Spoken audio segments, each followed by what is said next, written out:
Hey everyone, and welcome to this explainer. I am so pumped you're hanging out with us today because we are jumping right into a rapid-fire masterclass on game design. We're pulling these tricks straight from the mind of an absolute industry legend. We're going to break down the actual anatomy of a masterpiece.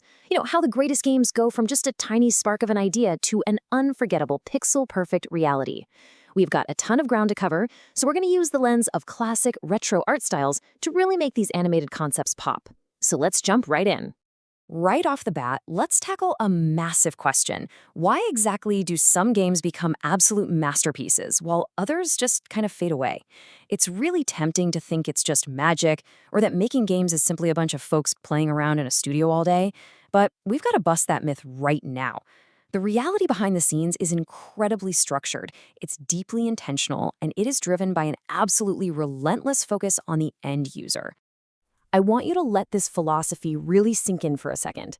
The work of making games is the work of making play, but that work is not play. Basically, once you start building a product, once actual money is involved, game development transforms into a rigorous profession. It is an intense, incredibly difficult job, and it's dedicated entirely to entertaining the player. It's not just about what you want to make, it's completely about what the player actually needs to experience. And hey, because we're approaching this with that exact professional mindset, we are shifting into high gear right now. Presentations are all about speed.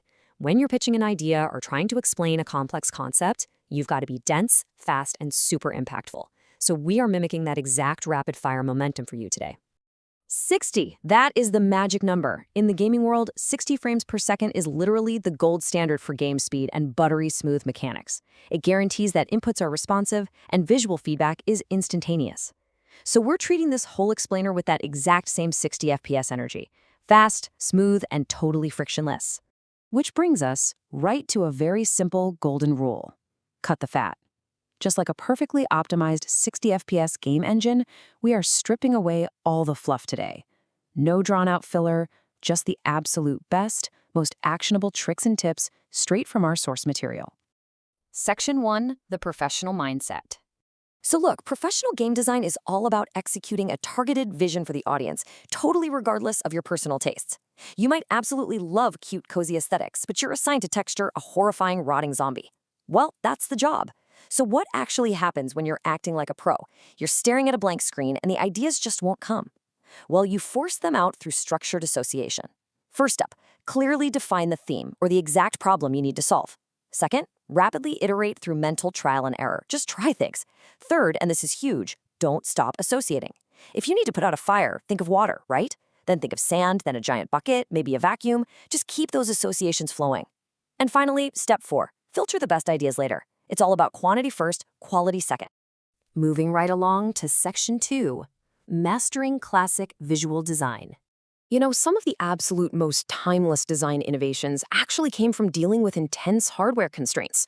Retro developers had to be literal geniuses to make things look good. Now, what's really interesting about this geometric concept is how dropping just one single row of pixels solves a massive headache in retro pixel art. The standard sprite size back in the day was often a 16 by 16 grid.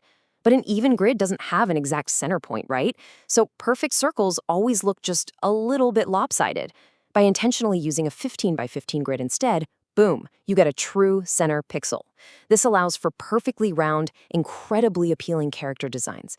It's such a tiny shift, but man, it makes a world of difference in classic aesthetics.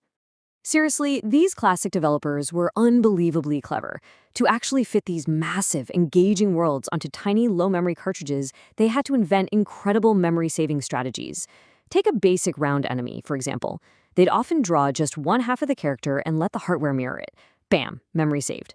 For a more complex enemy, they might draw 2 heads and 3 sets of legs, and then just mix and match them to create a ton of animation frames for super cheap.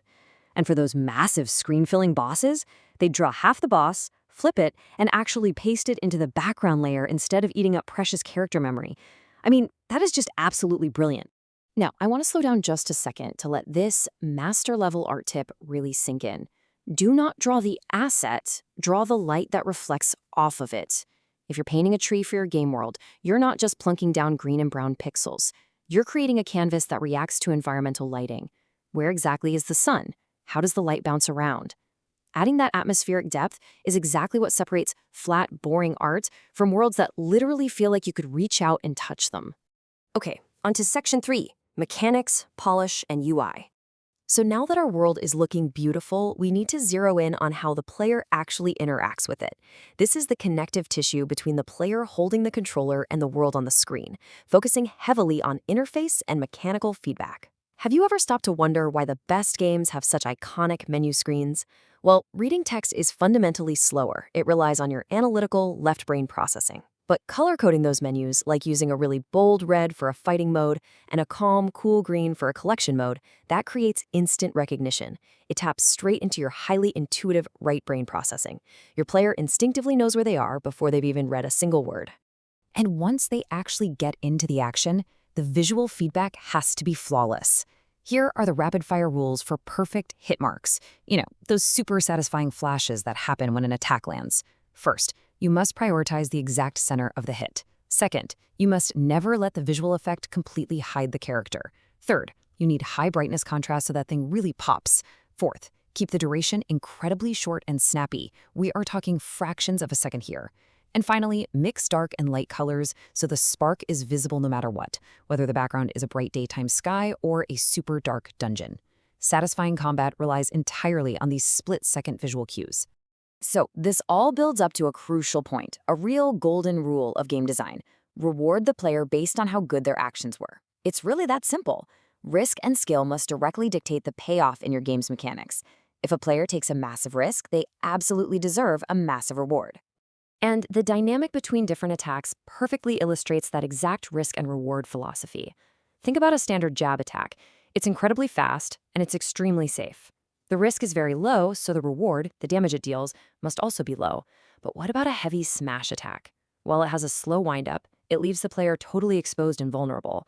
The risk is huge, so if they actually manage to land it, the reward has to be massive damage and massive knockback. It's just perfect, intuitive, mechanical balance. But here's the catch. None of those mechanics matter even a little bit if the player can't clearly read what's going on. And that brings us to collision priority. This is the ironclad design rule which states that interactive elements, the floors, the walls, the platforms you can actually touch, they absolutely must be visually emphasized over the beautiful backgrounds. Look, no matter how gorgeous your sprawling sunset painting is, if the player doesn't know exactly what they can stand on or what they can hit, the game completely fails. Form must always follow function.